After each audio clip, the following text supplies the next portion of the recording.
Just to begin with, the Golden Era seems to really hold this fascination for men, more than the Silver Era, even more than the bodybuilders of today. Men are still really captivated by that Golden Era. Why do you think it is?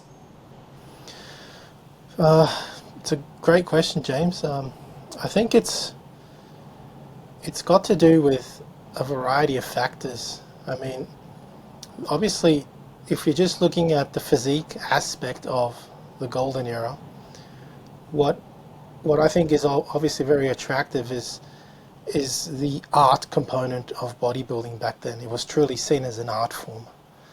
And I've discussed this with many people, and I'll say what I've said before, like, as human beings, I think we can appreciate art. We know what good art is, right? We know more so what something beautiful is. We recognize it. Our soul recognizes it, and we resonate with it. And I think everybody can agree when something is ugly, we don't like it, we reject it. It's part of human nature. And when we see those physiques back in that period of time, they are aesthetic, they look classical, like they belong in a museum, right? And I think that is a great part of it. Another part of it is just that raw feeling of something new starting. Back then it was a very novel thing to do, you know. There was all that camaraderie. Yeah, it just also looked like fun. I think Joe Weider, who really sold bodybuilding and the Golden Era, packaged it in such a way that it made men dream, boys and men, right? About the beach, about the girls, about California, about the tan, the muscles, that whole lifestyle, right? And it was like, be the ultimate male and have fun and grow your muscles and hang out on the beach with your friends and girls and live a party, you know. I think all of that was packaged in such a way that it just appealed and still appeals to many people. Yeah. A lot of people obviously know Arnold, but Joe Weider is kind of like the man behind the scenes that a lot of people who aren't into bodybuilding or bodybuilding history, they might not have heard of him. What exactly did he do in the 60s with his magazines, and how much of an impact do you think he had just on the sport in general? Well, I'll start with that. I mean, back in the 1930s, he was a lifter himself. He loved it. He was quite strong too. And in the early 1940s, he realized that bodybuilding was overshadowed by Olympic weightlifting.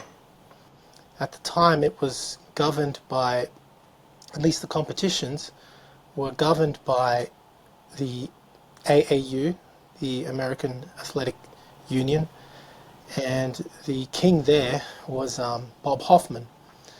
And he was passionate about Olympic weightlifting. His goal was to beat the Russians and everybody else in the Olympics, right? And so for him, although both disciplines went under the hood of the iron game, Bob preferred weightlifters over bodybuilders. He thought bodybuilders were, you know, a bunch of homosexuals. That was his own words, right? They just pumped muscles. The muscles weren't functional. And he thought, you know, the weightlifter was the optimal male specimen. Bodybuilders were outcasts. And I have to admit that many people at the time also thought, you know, oh, you do bodybuilding, you'll be muscle bound. You're a dumb ape, you know, things like that. There were a lot of stereotypes. Joe Weider saw that and decided to create his own organization called the International Federation of Bodybuilding, the IFBB. And he decided then to concentrate on bodybuilding. And he invited bodybuilders to move away from the AAU and concentrate, if they wanted to, just on bodybuilding. And he would support them, right? The competitions were made for bodybuilders. And so in that respect, Joe Weider, that's why he's called the father of bodybuilding, because he truly took it from what it was, a sideshow really, because it would be a sideshow. The Mr. America competitions back then always went on, for example, into midnight and in the dawn of the morning after all the weightlifting had finished, right? It was always a sideshow. He prioritized bodybuilders, and for that respect, as I said, he's known as the father of bodybuilding. Now, you also said about his magazines and stuff. Is that what you asked? Yes. Yeah. So, as I mentioned earlier, and he had a way of selling this dream on his magazines, Whereas Bob Hoffman had pictures of weightlifters weightlifting, which is a hard thing to do, right? Weider advertised bodybuilding and made it sexy. It was always a guy with some bikini-clad girl in his arms, right? On the beach. It was just this picture-perfect scene, And he did it at a time when the sexual revolution was occurring in the West, right? Where people were moving away from a much more modest, I guess, and more moral kind of lifestyle and life values. We're talking a time in the 60s when it was, rebellious. It was cool to be rebellious. It was the time of drugs and rock and roll. And so you had a whole new breed or generation of youths that were breaking away from that highly Christian morality and all those kinds of values. And they were trying to do something new, right? And Joe answered their call in that way, right? They saw Joe's advertising and the dream he was selling as what they really wanted, right? It was part of that. When you look at the Golden Era, it's that scene plus the fact that, sure, steroids just came on the scene, and again in the 1960s, experimental drugs was a thing to do, right? And so it all kind of tied in together, and I think that's one of the main reasons why Joe Weider had such an enormous impact in bodybuilding. Yeah. What was it about him or his background that allowed him to present bodybuilding in this new way? Like, did he have any experience working with media before, with photography before? Because it seems like he was able to just build this dream and this empire kind of out of nowhere. He just had passion, like you and I. Yeah. It's a great question, but sometimes I find people think too much about it, and I'm not criticizing your question here. But like yourself, you've built your channel because you are passionate about this topic. And when you're passionate about something, you will learn. You'll do everything to learn about it. Not because it's a need. It's just a desire that's inside you, right? Yeah. Work becomes play. I could say the same thing, right, with my channel. It came from a passion, And equally with Joe, Joe loved bodybuilding from the very beginning. He loved it. And reading his first few magazines, you see that his focus is on bodybuilding. His passion was that, and he was kind of the guy that was just, learn as you go, and that's what he did, So if a young man came to California, to Muscle Beach, to train at Gold's, let's say in the late 60s like Arnold did, how different would the reality be of that time and that life compared to what Joe was presenting in his magazines? Like, how much of a dream was it? How much of a reality was it? Well, that's the problem, right? Joe Weider sold that dream, and many fell for it, right? Here we have to be honest. Joe was trying to build his empire. That's what he was trying to do. And of course, bodybuilders benefited from it. They became famous. But the reality was that the only person that really benefited at that time was Arnold. Like, there's a famous quote from Arnold, and I believe it's Jerry Brainham told me this, who was a very good friend of Arnold in the early 60s. He was one of the very first bodybuilders to ever meet and befriend Arnold. And Arnold apparently told him, ever since I left the military, I've never worked a single hard day in my life, because for him, things were, that's why he says he's not a self-built man, that he always received help, and he did. But, I mean, when he arrived to America, he was given a contract, a car, and a place to stay, right? Every other bodybuilder other than him had to go to California, but with a job, because Joe would not give anybody else contracts. He gave Arnold a contract because he saw his star potential. He saw him as the face of the IFBB and bodybuilding. That was his top star. But for everybody else, they struggled. And I mean, they struggled big time. Many of them later in the 70s and 80s would then realize what life was truly like. And that's why you may have heard stories of people, bodybuilders, living in their cars at the garage or in the parking garage of Gold's Gym, because they thought they would get rich and everything, and it never happened. They were just told, no, you've got to make your own way here. And they would leave everything behind to chase their dream, only to realize that they walked into a nightmare, so to speak. So, yeah, it was like that. One thing that I think is really difficult to understand in today's time is just how, unusual and weird bodybuilding was seen as. Like, even the old mainstream Hollywood actors in like the late 60s and the 70s, like Paul Newman or Steve McQueen, these guys would work out, but they would do it in secret. Like, they would even deny the fact that they worked out. What do you think it was with Arnold where, this weird kind of Austrian guy comes over to America, he can barely speak English. Now looking back, we see his star potential because we saw his success. But what do you think Joe saw in Arnold in the early days?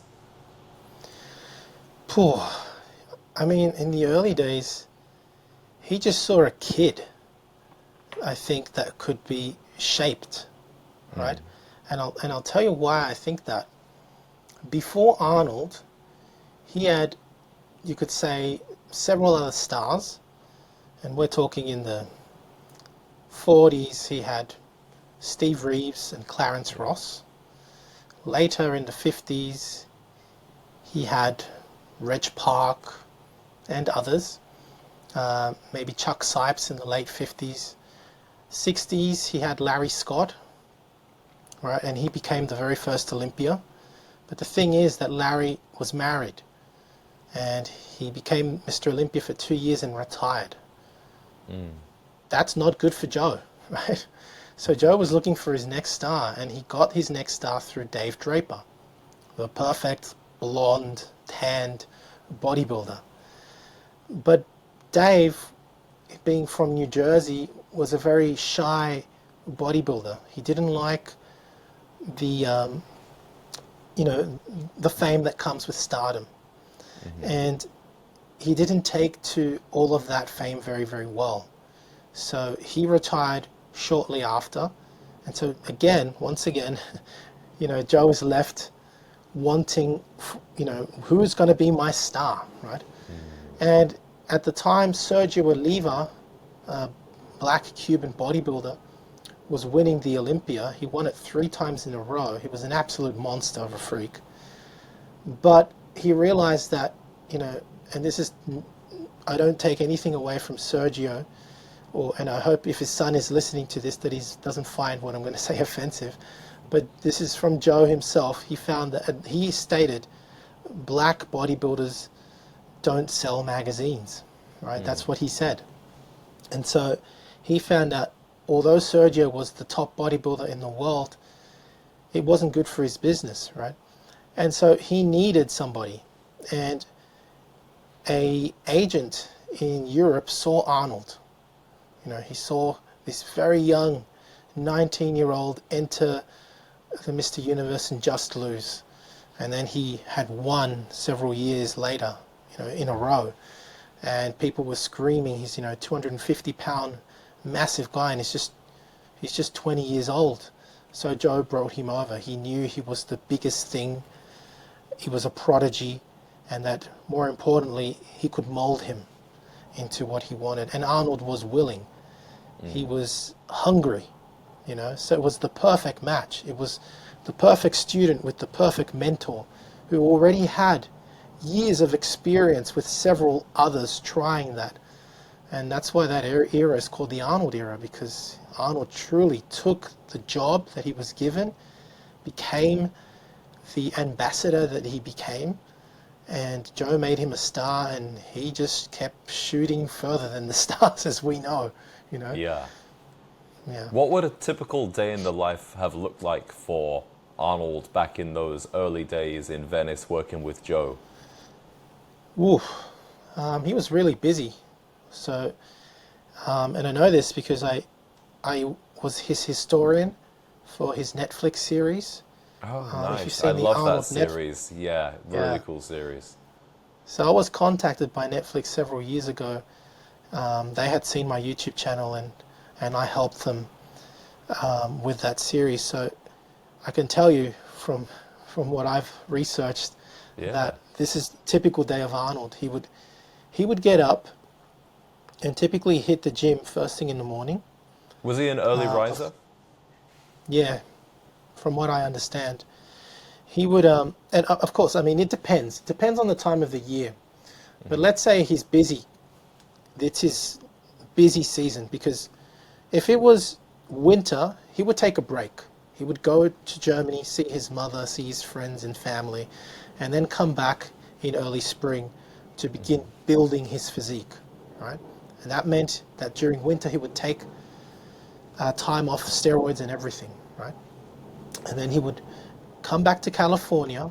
We're talking late February, early March, and his building process would begin. He would do maybe just 40-minute workouts 4 times a week. That's all, right? Training basically an upper and lower body split twice a week, Monday, Tuesday, Thursday, Friday. And that would go on for about 3 months, right? And again, it's a short workout then, but I will get to his daily routine when he was super busy. The next 3 months, he would really start building more mass and strength, training a little bit more regularly, maybe 5 to 6 days a week, but maybe only just one workout a day. And I think at this point he would be taking things like testosterone just to start building up his mass, right? And then his busiest period was summer up until the end of summer and the start of fall, when the competitions would begin, right? And so at that phase, he would be training twice a day, at least, if not 3 times a day, 6 days a week. And so a typical day during that time would have been waking up, going to the gym, and probably having breakfast first, and going to the gym and doing something like, from what I understand, he would just do chin-ups and dips first thing in the morning, right? I think it was like 5 sets of each, just to kind of do some mobility and calisthenics work, right? I think after that, he would have breakfast and then come back to the gym and start his first major workout. And that would be, for example, on Mondays, I believe it was chest and back. And they would be supersetted, because now he's cutting and still growing for competition. And at this phase, he's increasing his steroid usage as well. Then he would have lunch and lie around on the beach with his friends. And then in the afternoon, I believe he would be training, I think it's legs, because Monday was a torturous day, right? He would do legs in the afternoon, right? And then after that, have dinner, and usually he would then do things like college in the evening, right? Yeah. And that would kind of continue through the week. Then on Tuesday, it would be arms and deltoids, and I think calves in the afternoon. And then the whole cycle would repeat itself 3 times in the week, right? That's how he would be training, and that's his typical day. He wasn't necessarily doing acting lessons yet. That would come later. He was more interested in getting university degrees and improving his English during the days. Of course, sometimes in the middle of the day, you know, instead of going to the beach and hanging out, Joe would call him over and say, okay, we need to do some photo shoots, this and that. So he had a very busy schedule. Yeah. What was the diet like back in the Golden Era? Well, that's, again, depending on the season, the season they were in. But first and foremost, bodybuilders back then and athletes in general relied on whole food. It was a whole food diet. Understand that back then the supplement industry had not taken off. It wasn't the multi-billion-dollar industry that we have nowadays. So bodybuilders generally relied on whole food. Supplements were around, but they were very rudimentary. They didn't taste very good. Many times they caused an upset stomach. So we're talking, you know, typical bacon and eggs for breakfast, something like that. If a bodybuilder was off season and bulking, they would have bread with that, or oats, something like that. They would probably have some kind of either a good quality protein shake made with Blair's protein. Blair's protein was essentially the best protein back there, and most bodybuilders took it, even though they advertised Weider and something else, right? Secretly, they would not take the supplements they were advertising. But Blair's protein they would take. Otherwise, they would just eat, again, whole foods, make protein shakes out of eggs and milk, for example, or just drink raw milk. Then maybe a steak and potato with some vegetables for lunch, another protein shake, as I mentioned earlier, and the same as lunch for dinner. Just, you know, most of them would eat 3 square meals a day, supplemented with some kind of a protein shake or a natural protein shake they would make themselves. Yeah. Come closer to competition, they would cut out carbohydrates completely, and mainly they would have what's called a high protein, high fat diet, essentially a ketogenic diet. And they wouldn't feel the effects because they were on steroids. Most of us that have tried a ketogenic diet, we feel like crap, right? Because we're not getting any carbs, and we feel exhausted. If we're naturals, these are natural kind of things to feel. But testosterone and its derivatives, this is me as a biochemist speaking now, have effects, psychological effects in men. For example, when testosterone was first synthesized in 1935 and then medically available in the early 1940s, one of the first prescription medications to be given for men for depression was testosterone, because it's a feel-good hormone, right? And one thing that occurs when a bodybuilder, natural especially, of course, goes on a cut is that our testosterone levels drop. They drop to hypogonadal levels, and you will ask anyone that's on a cut a week to 2 before competition, they feel like crap, they can't sleep, right? They're restless, they're grumpy, they're not happy, and that is because their testosterone is just not being produced anymore, right? But you have a bodybuilder who's, one that's enhanced, he won't feel any of those effects because he's got some kind of synthetic testosterone circulating in his system, which makes him feel good. And so, I thought I'd add that. Yeah, that's important to note, for sure. You know, in terms of the doses of steroids and things like that, compared to bodybuilders of today, were the doses slightly smaller compared to what bodybuilders would be using today? Absolutely. Some people will claim that's BS, but no. I have first-hand accounts from the many interviews I've had over the years that bodybuilders in the 60s and 70s, I would say early 70s especially, took doses that were much, much lower. And there are several anecdotal evidence to prove that, and I'll get to that later on. For example, in the early 60s, steroids began to circulate, right? And I've got stories from one Mr. America, for example. I asked him, what was your cycle? And he just laughed. He said, there was no cycle. You know, there was a guy who would come and park his car, and he would distribute Dianabol, and we would get it maybe once every fortnight, right? And they'd share the bottle around the gym, right?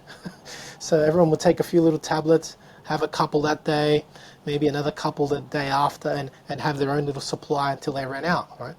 There was no cycle. When they ran out, they ran out, right? And then they'd wait for that guy to come back, park his car in the car park, and do it again, right? There's no cycle. It was just on and off. Whenever the guy came, you took a couple of Dianabol, right?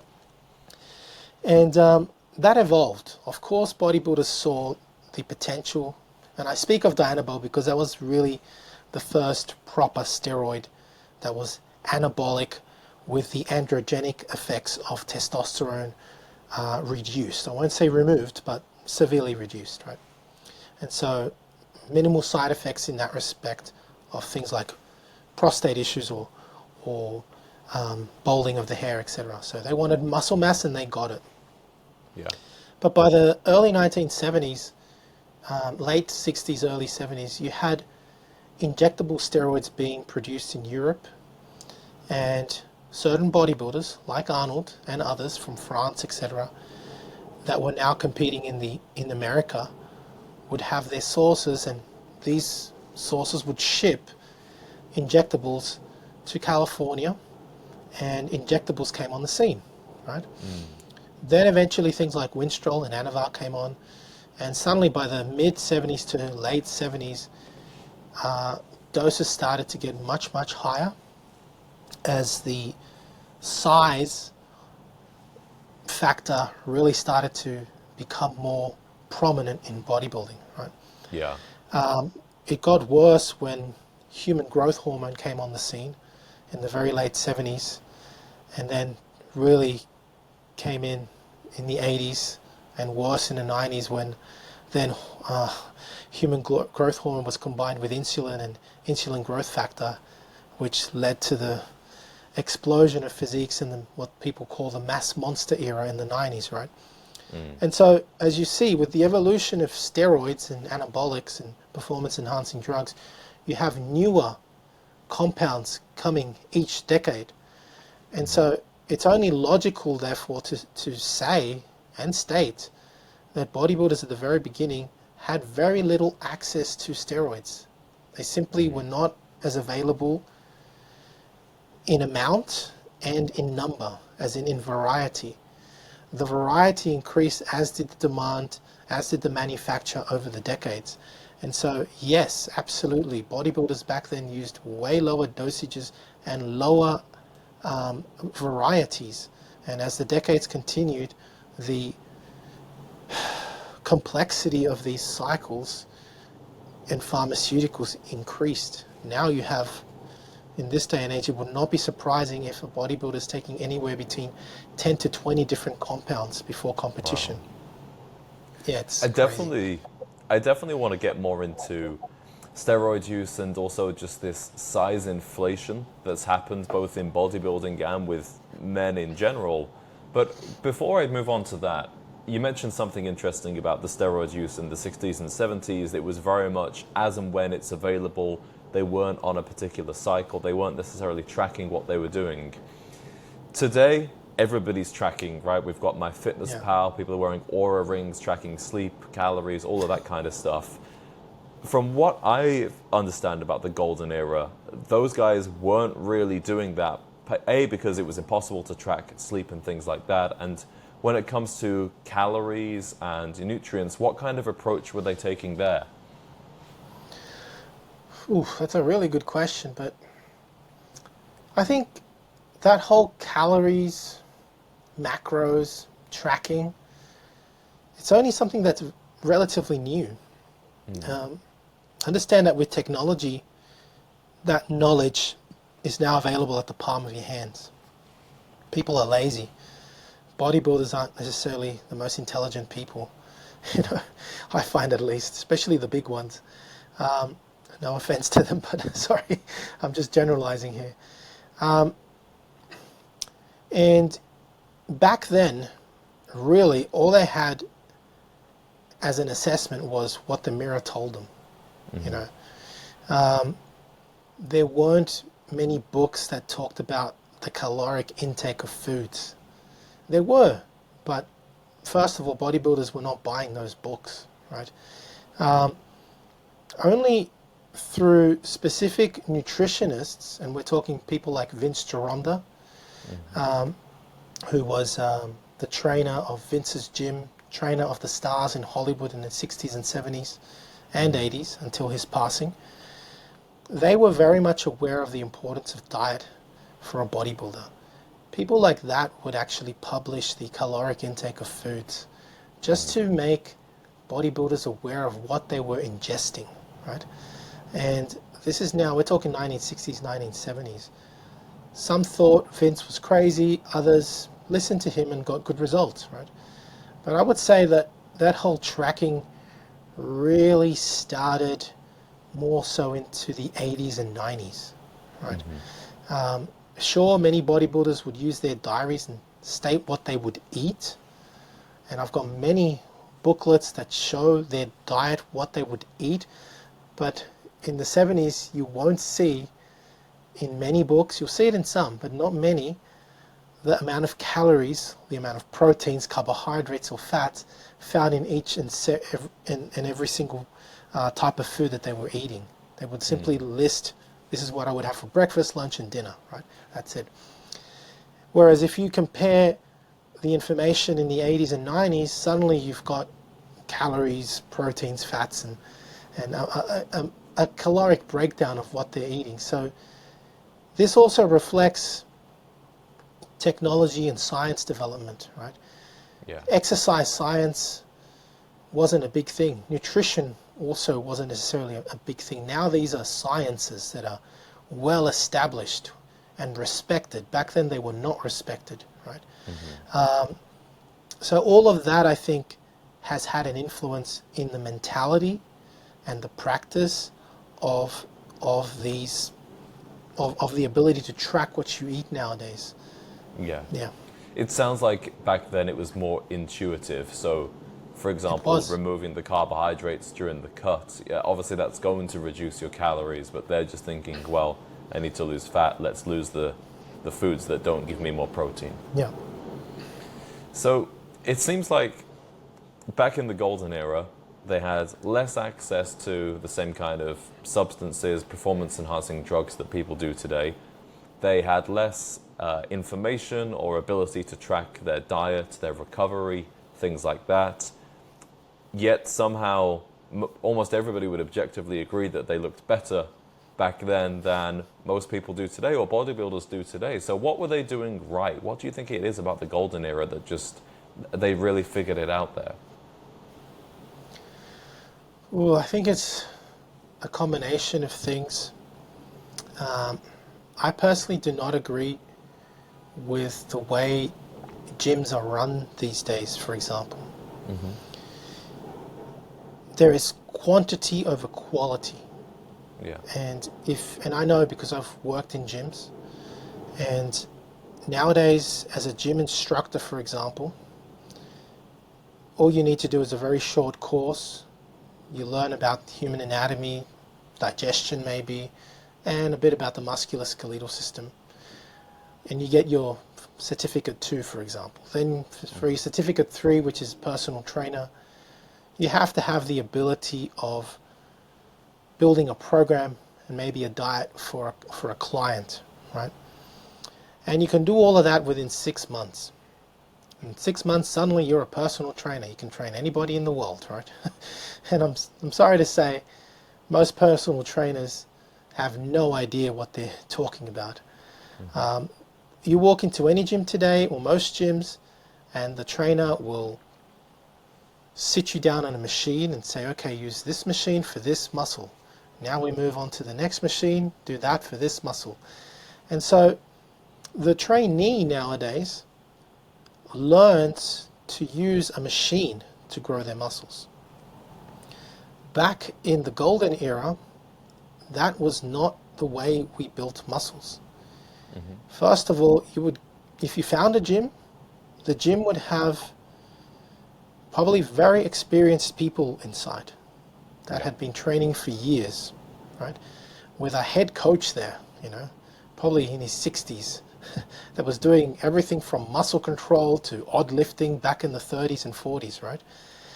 And in the 50s and 60s, he would be instructing younger blokes, younger fellows, on how to use their body with simple instruments like barbells and dumbbells. Their knowledge of anatomy and human kinesiology was superior to any personal trainer nowadays, because they understood how the body worked, and therefore how they could adapt the tools, the few tools that they had, to sculpt their physique. And for that reason, I find that back then, although the amount of gymnasiums were not as proliferative as today, the knowledge found within a seldom found gym was far greater than anything pooled in 100 gymnasiums nowadays. And so I think that has a lot to do with the way physiques were sculpted. They looked more natural because athletes moved freely. They weren't subjected and restricted to a machine where one has to adapt oneself to a machine. The way they trained. Second, I think it's also got to do with the food quality. The food quality was probably better back then, one can argue. If not better, then at least it was whole food. People depended on whole food. There is also a discussion as to whether testosterone has decreased over the last few decades. Many publications, scientific publications, prove this. I tend to believe it's true. I think that men, 70 years ago had probably double the testosterone we had nowadays, and therefore had better results with training, better body composition. And I think those factors. Another factor is polypsychological. Understand that in the 1950s and 60s, the memory of the World War, the Second World War, was still on the minds of many. This was a generation after the Second World War, one of the most atrocious events in our history. Men knew the importance of building their physique. They understood that it was a responsibility to take care of themselves and of their families, of their society where they lived in. They had a greater motivation, those that did train, to build themselves up. So I think this psychological factor has a lot to do with also the way they built themselves.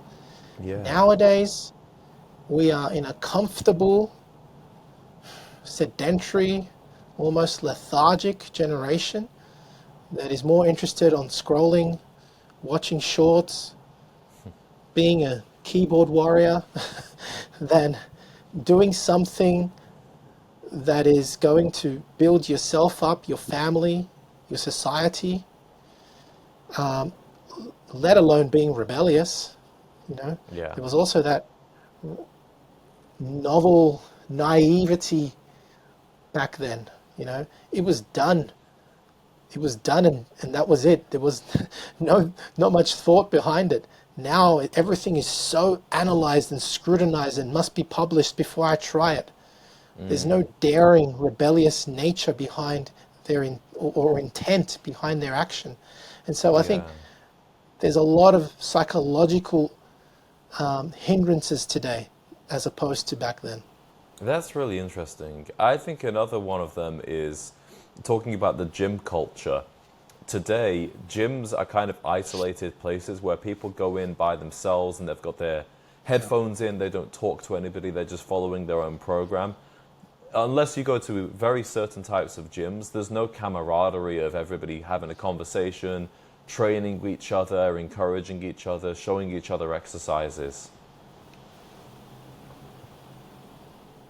Yeah, I mean, sorry, you kind of, was that a statement or? Yeah, I mean, do you agree with that, or has that been your Okay, sorry, experience of gyms I thought today? it cut out for a second. No, Yeah, absolutely. I've been both to commercial gyms where nobody speaks to each other. yeah, You know, sure, sometimes you've got just mainly old people working there, right? Because most young people work during the day, right?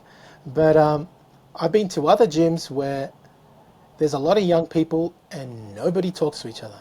I've even asked, do you want to work together? Let's work back together. No, I would like to work alone. I don't want to work out with anybody. I'll just get completely, snubbed, yeah, Whereas I go to another gym sometimes because I enjoy Olympic weightlifting. And this gym that I go to has been open since 1909, right? Whoa. It's over 100 and, what are we? 116 years old. 116, yeah. Right? And there it's a different story. You walk in, everybody comes over and gives you a hug or a good handshake, and everybody knows your name. As soon as you've warmed up and you're doing your big lift, everybody stops and just watches. You do your lift, and if you complete it, everybody cheers for you. It's just different. There is that camaraderie. Those gyms exist, but again, they're 1 in 100 or 1 in 1,000. Yeah. And I agree with you. I would have to agree. That kind of environment is conducive to growth because you have support, you have positive energy, and who doesn't grow from positive energy? So Yeah, I think it's so missing in men's lives today as well. One thing that's a whole other conversation. yeah. One thing that is interesting about the golden era is you were talking earlier about there was this whole lifestyle, right, of the beach, of California, of the tan, of the girls. What would you say the image around bodybuilding or just serious weightlifting is today? I think it's changed in good ways and bad ways. Since the 19, I would say, 70s and 80s, when bodybuilding and training in general with weights, be it weightlifting, powerlifting, or bodybuilding, it reached its peak in the 80s, late 70s, early 80s.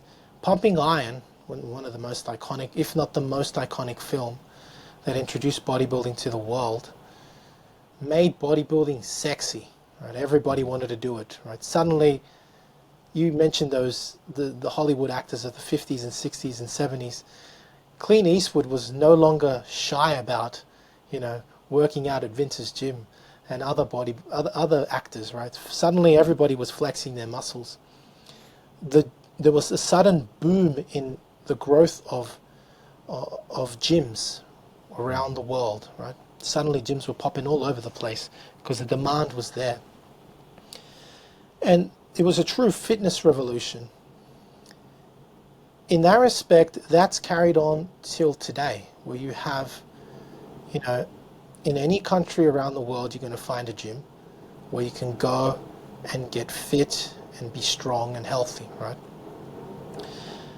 So that is a positive side effect, as I see it, of that bodybuilding fitness revolution that these icons and pioneers began, many years ago, right? But bodybuilding itself, I think, became a niche unto itself, mainly because of the evolution into these mass monsters. People understand now, they didn't understand in the 70s and 80s, that to look that way, you need performance enhancing drugs. Yeah. And there is always that stigma nowadays that if you do that, you're cheating. If you do that, it's it's not an achievement that comes from yourself, right? And although there is some truth to that statement, of course, taking these drugs help develop these physiques, but one cannot deny their hard work, right? Yeah. Their strict dieting, their whole lifestyle, right? Their single-minded purposeness is incredible, right? There's many things that people do not understand about bodybuilding, and that's the point. People do not understand it, and they can't relate to the physiques either. They can't relate to a Hulk-like cartoonish figure. They can't relate to that single-minded purposeness either. And so this is a kind of person that is very different to the average Joe, right? And so people just can't relate to it. And nowadays, that's why it's become its own niche or cult kind of thing, right?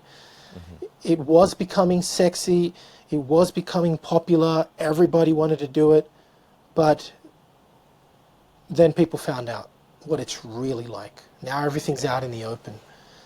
So yeah, you've got these branches now. You can choose to do it for fitness, for your health, for your longevity, or you can choose to go down that pathway of extremity if that is what you want to do, but you are in an isolated niche. Yeah. Yeah. And I think the isolated niche is more today people like Sam Sulek or Chris Bumstead that are very, very popular online. But it's mostly men, you know, that follow them, that want to be like them. Whereas in the mainstream, just having, you know, a great muscular physique has become the bare minimum standard for any male actor, even musicians, you know, just any celebrity now that you look at who's a man will generally have a six-pack, they'll have big biceps, big chest, etc. Do you think that's something that's going to continue, or do you think that, looking at history, this is just a moment in time? Now that is a good question. At this point, though, I would have to say that it's something that's going to continue, but maybe for a certain amount of people, a certain group of people. I agree that the hyper-masculinization of men has occurred because of things like bodybuilding. Right? Yeah. If you look at the stars of the 50s and 60s, or even further back, you know, men were not expected to have a six-pack. They weren't expected to have a 19 or 20-inch bicep, you know? And you know that very well, seeing that you cover the aesthetic of this period, right? Yeah. Which absolutely. is what attracted me to your channel in the first place, right? I mean, a bodybuilder back then, even bodybuilders back then, looked incredible in suits, right? You may have seen images of Steve Reeves and Reg Park at events, and they were well suited up, you know, they were respectable gentlemen, right? Yeah. Whereas, and if they walked around the street, that's the way they would carry themselves, right? Even the competitions back then, like the Mr. America, were not purely physique shows. They were, they chose a representative for that title. The Mr. America had to be the all-American boy, so to speak. Right. Well-mannered. Yeah, like the Miss America. They would be interviewed for their personality, their ability to speak, their posture, their skin tone, their grooming. It was the total package, and their physique, of course, their sporting abilities. It was the total package that mattered, not how big your biceps and chest was. Right? As physiques, competition evolved into purely being judged for the physique, those qualities fell on the wayside. And so, and I say qualities because they are qualities for a man. You know, bodybuilders back then that were champions were true gentlemen. right? I'm not saying that they are not nowadays, but I can tell you that very few champions nowadays will go around promoting bodybuilding or health and fitness at schools, in their communities. They don't have the capability of doing those kinds of things because they simply don't possess those qualities, right?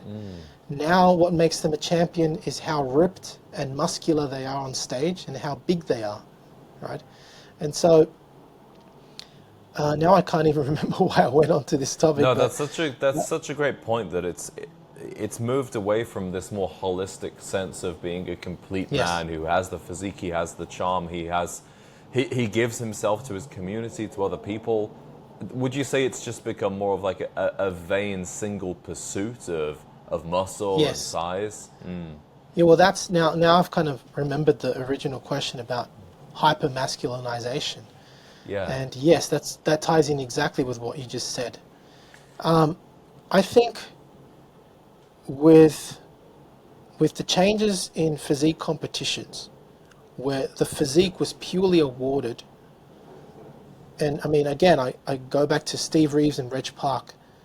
These people, these bodybuilders who were champions in their own right back then in the 50s and 60s, entered Hollywood and were very well respected as actors, right? How many bodybuilders nowadays can do that? Very, very few, right? Now, it's not just that, but as I already mentioned, they're not very good necessarily representatives of the community. There might be a representative for bodybuilding because they're online, they're on social media and all that, but they don't possess those qualities. Now, back to hyper-masculinization, I think the introduction of physiques like Sylvester Stallone, Arnold Schwarzenegger, Jean-Claude Van Damme in the 80s took that level to a whole other level for men. And suddenly the cartoon figures of Superman, Spider-Man, Batman became real, you know? Yeah. And let's not forget Lou Ferrigno, who was one of the very first. If you compare his physique to Steve Reeves's or Reg Park, it's just on another level, right? Yeah. And suddenly actors felt the pressure to also do that. First of all, bodybuilding became celebrated, became sexy, the newest thing to do. You had to be, but also it was now being expected. You were expected to have a bicep, to have six-pack abs and stuff like that. And yeah, I think that's the introduction of, or the infiltration, if you want to call it, of these physiques into Hollywood changed everything. Where now we see all kinds of actors on SARMs and steroids in the Marvel films and any other film that requires an action hero, right? Yeah. And back to the thing you said at the very end, what was it? Now I've lost my train of thought again. Me too, but I'm deeply engrossed in the conversation. I just wanted to actually also look at things from the other perspective, which is when you look at those actors that were training in secret or, you know, began to be more open, training at Vince's gym, things like that. Guys today might look at those physiques and not find them particularly impressive, you know, because they're not that big, although they are typically quite lean, they have good definition, they have good abs.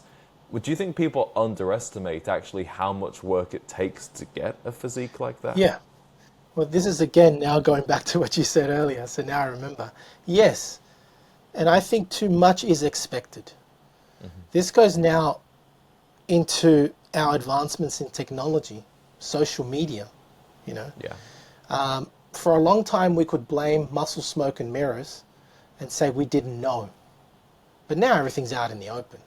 Unless you've got a person blatantly lying online, if they are showing a six-pack and maybe, you know, 6 foot, but only maybe 180 pounds, okay, these guys trained hard and probably got themselves to these low-digit body fat levels, and they most likely did it in a natural fashion.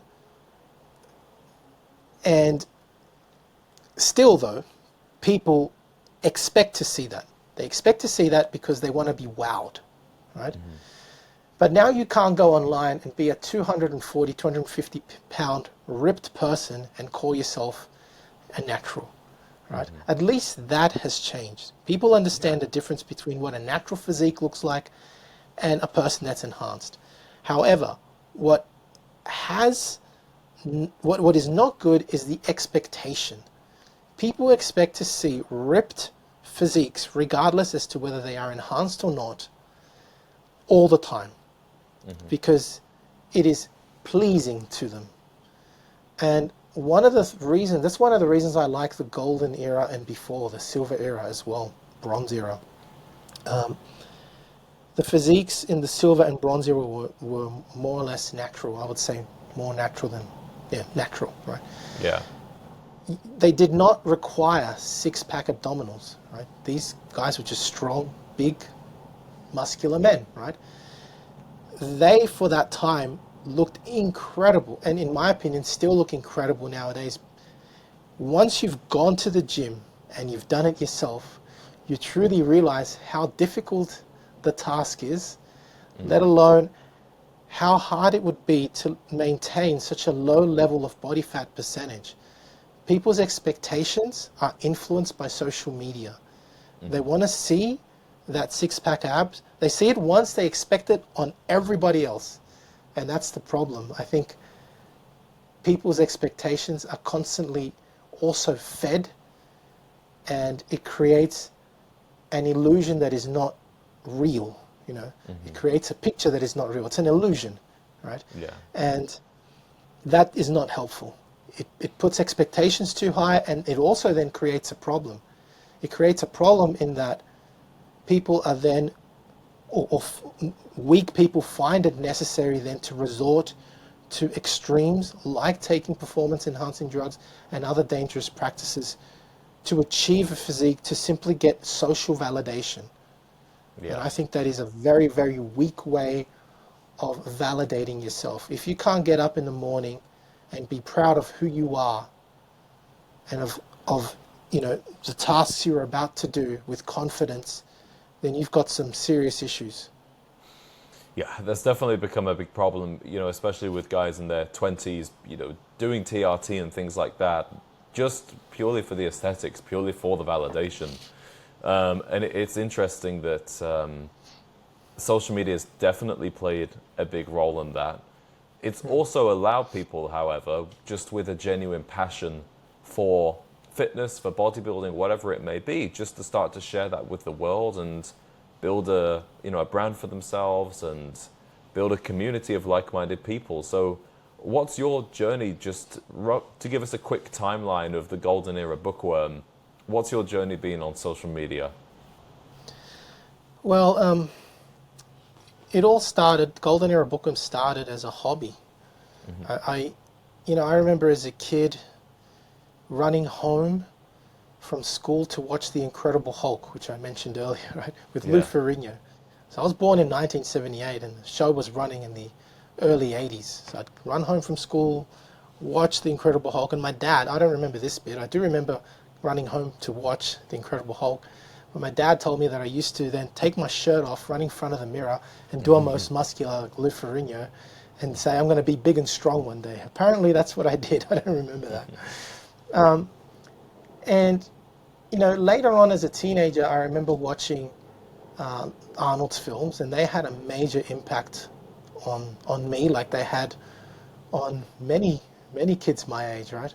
Yeah. And I was trying to find out how did, wow, I saw Arnold first, I'm like impressed. God, that's what a man should look like, right?